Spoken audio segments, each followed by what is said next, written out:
Ever feel like you suck at this job? Motherhood, I mean. Have too much anxiety and not enough patience?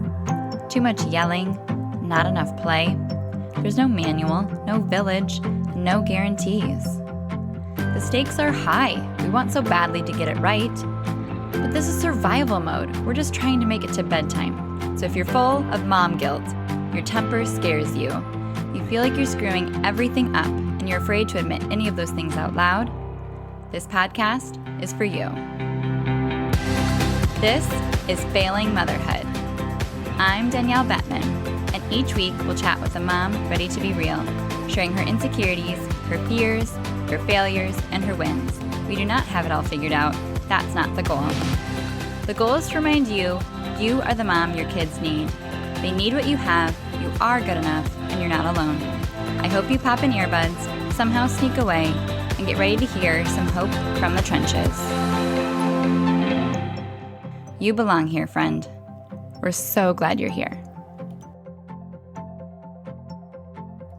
Hey, it's Danielle, Positive Discipline Certified Parenting Coach for strong-willed kids ages 2 to 10. I'm here because I help defeated parents find validation, support, and proven techniques to parent their strong-willed kids with more composure, more connection, more confidence, and more cooperation through a 3-month group coaching program based on the wholehearted framework I have developed over years of working with families one-on-one. If you have just found the podcast, go to failingmotherhood.com to view a playlist of our most listened to episodes, as well as where to start if you have a strong-willed child. Today's episode is going to be a little bit of a different, more special setup. I have actually had a fantastic coaching conversation in one of our supplemental calls inside my program, where I broke down a whole bunch of things with one parent in particular. They were the only one to show up to this call, so we got to really dive in deep. And one of the questions or the conversations or the examples that they brought to me is so universal that I've been meaning to address it either in a separate training inside the program or on the podcast because it comes up so often.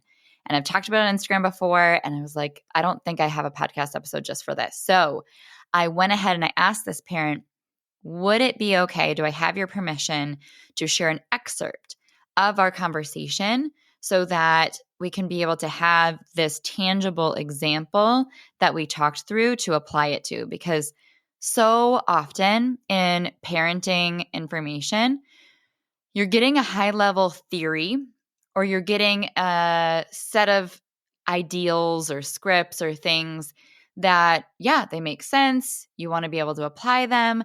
The problem is, in any one given moment that you are then going to try to implement said principles or ideals or tools, there's several other variables happening at the same time. So it's always multi-layered. It's always more nuanced and more complicated than the book or the post gave it credit for. So of course, you run into snags. You find your back against the wall. You get stuck and you don't know what to do in these particular situations that you never expected to find yourself in. They weren't specifically addressed, and all of a sudden you're just coming up short. And in my program, not only are you learning little self-paced bits so that build your foundation from one week to the next, so we're not taking up all of our time with teaching modules, but as you develop these skill sets and you're strengthening these muscles, you get to constantly ask, well, what about this situation? What about when they do this? How do you do this? Because I tried and it didn't work. What do you do then? And that is where the rubber hits the road and things finally make sense and you genuinely get these breakthroughs because you get to apply it to this nuanced, complicated, convoluted situation you found yourself in your actual day-to-day real life. So I'm going to go ahead and introduce this clip. It is with a parent that is talking about their 3.5-year-old, and they kind of explain at the beginning the setup of what ended up happening and what went wrong and what they tried. And then I dive into kind of some more context around these situations and what I recommend. And I hope and I imagine if you have a strong-willed child, you have definitely found yourself in a similar situation where they get so stuck and hyperfixated on a certain thing that they cannot let go because it's not going their way, or they're not able to do the thing that they want to do. And here is what I recommended to this parent to help them get out of that jam if and when they find themselves in that same situation again. So go ahead and take notes as I coach this other parent, and just imagine what it would be like if you were in these conversations and got to then ask your own follow-up questions and share your own example of what happened at your house at bath time last night, and how incredibly valuable it would be to be able to go back and forth so that I can ask more questions and we can really figure out what led up to it. Because then, as a follow-up in this conversation, this parent brought up like 3 totally different topics. We ended up segueing right after this one into another thing about separation anxiety and how mom was gone over the weekend. And then we got into topics on books, recommendations for anger. And then we got into why he's kind of copying friends. And then we got into this other situation, and it was just like so deep and practical and real life. So if you're in that place where books are not cutting it, you know in your mind what you're supposed to do, but cannot get it to translate to your day-to-day, you are not alone. It is not just your brain. You are probably expecting way too much of your brain, because this is not how we're meant to master these skills and actually figure out the confidence piece too, of like a way of being with our kids that we can truly make possible in day-to-day life. So if you're struggling with that at all, and imagine that this level of support would be helpful, this is the level of support you deserve. And I would love to meet you and see if we're aligned to work together. But here we go. Here, I will go ahead and play. And it's not, there might be a couple little blips because this is Zoom audio. So fair warning on that. But I thought it was a really good, relatable topic that I hope you find valuable. So here we are.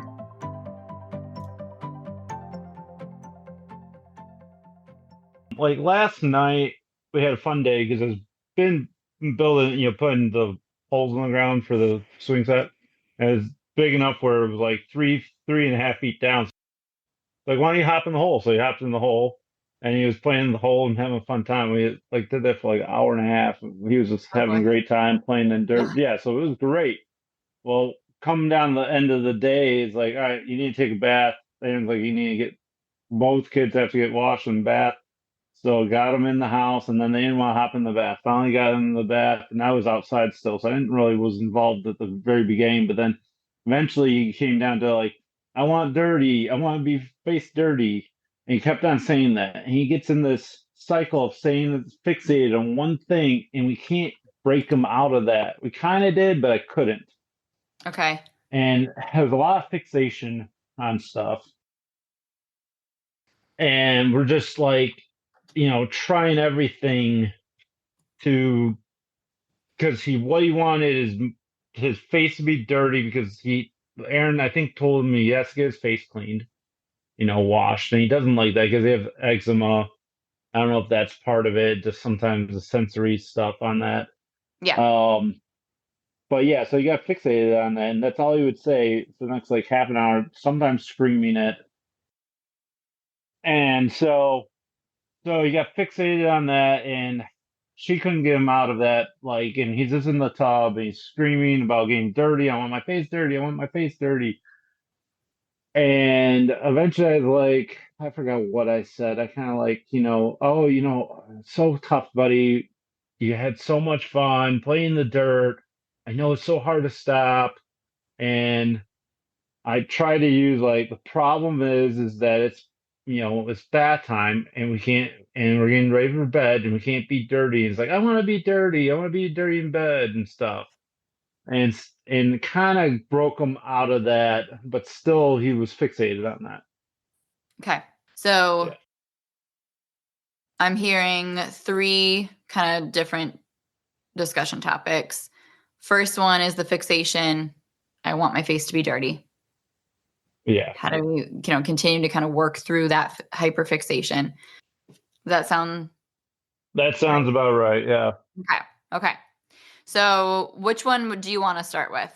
Because I have them all written down so we can go jumping around. I guess just start for the first one. Sure. I Yeah. want my face to be dirty. Yeah. So it sounds like you guys were in that mode of trying everything because it lasted so long. I'm sure you tried a couple different ways of trying to relate to him or explain the problem Hmm. and that kind of thing. Those hyperfixations are very, very common with kids with this temperament. Um, Definitely something that I would see a lot, especially for his age. And it's not anything that shows that there's like a gap in his logic or anything, even though he's just trying to beat this point to a pulp where you're like, get it.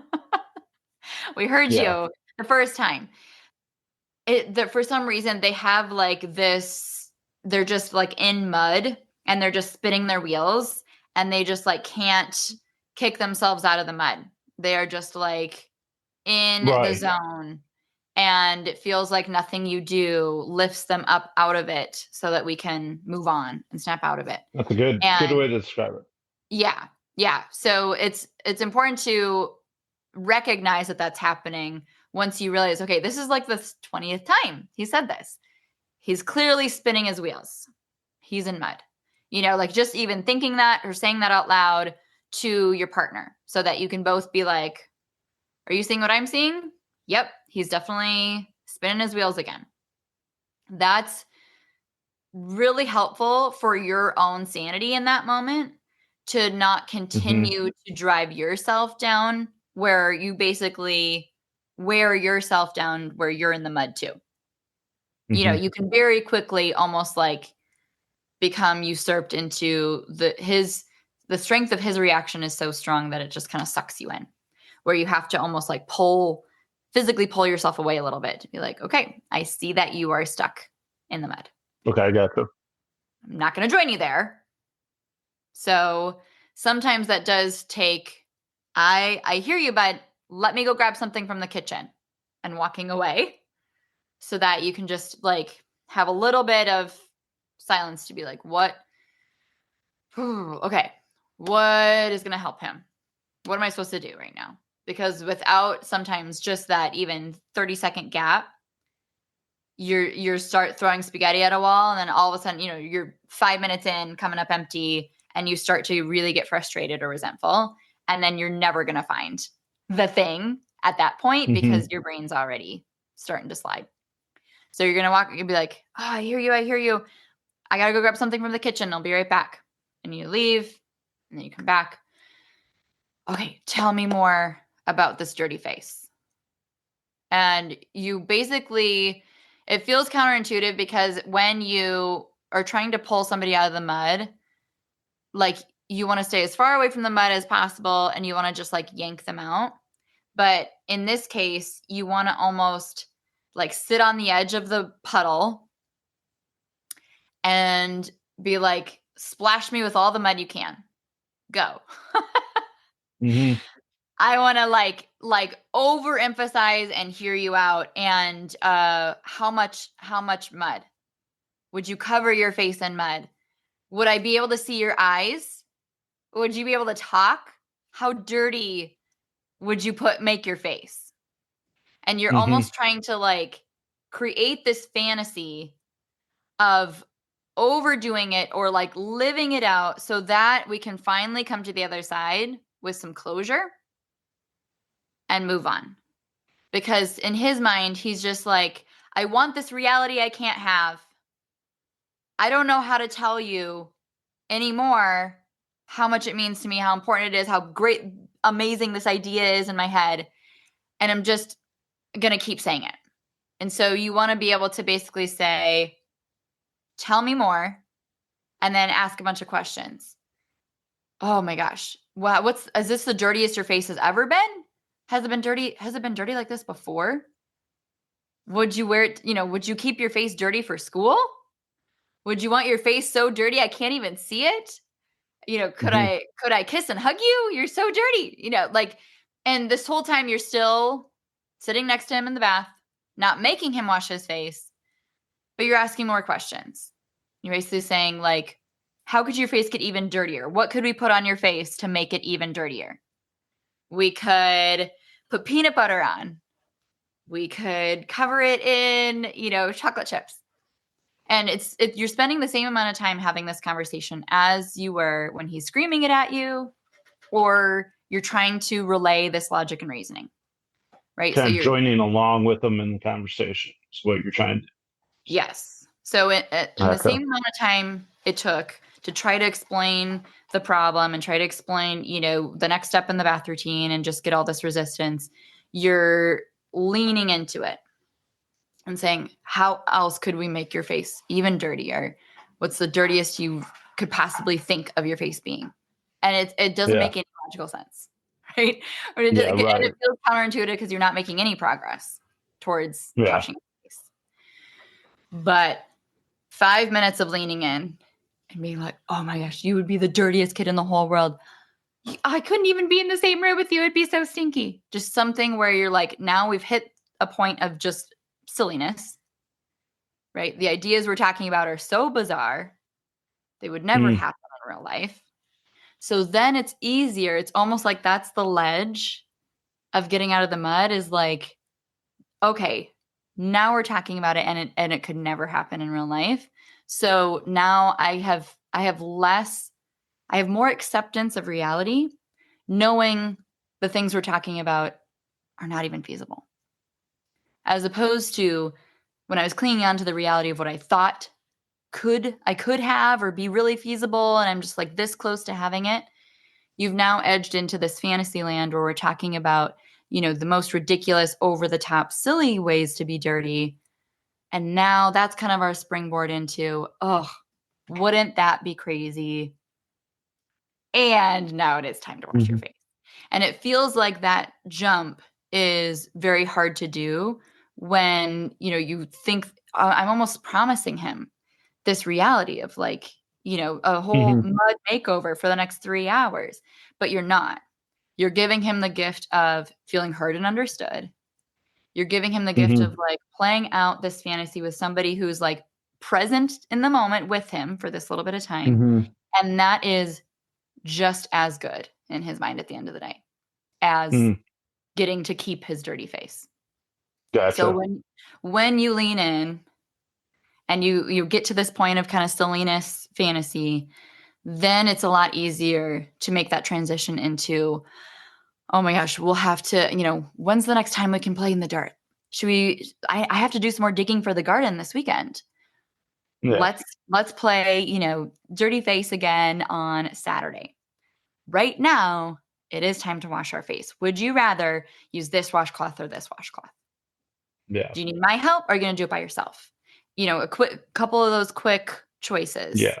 So that it gets his brain onto the next thing, and you've already given him that springboard. He's ready to kind of make peace with the reality. And, at that point you can, once he's washing his face, oh my gosh, I'm so glad I can see your face. All those germs, we don't want to keep those. I mean, I can't let you keep those on your pillowcase tonight. That would be gross. You can still kind of make a few of those logical points, but it's not going to be the swelling, compelling, or, swaying his mind, compelling thing where when you laid that fact down 10 minutes beforehand, he would be like, oh my gosh, you're so right. Let me wash. Like he's still in that mud and you're just not going to make any headway. Gotcha. Yeah. And I think it was after his face got washed or something. That's where he flipped. So, I mean, I guess the next thing was to get out of bath, basically. We just couldn't get him out of bath. So I guess it all relates. But yeah. So yeah, he basically just took it sense. from one topic to the next and just stayed hyperfixated and just switched topics. Yeah, I don't know we just kind of, well, because I did say, hey, but tomorrow we can play in the dirt. Hey, he's got to make some more holes and stuff because I was working on swing set and all that. So that kind of like started turning the ship, but still was fixated on that. So that kind of makes sense because we do see that in him, like you do a fantasy thing if you can relate to it, like, oh, there's a hamster, let's go catch it. Let's be hamster catchers or something. And he's got him.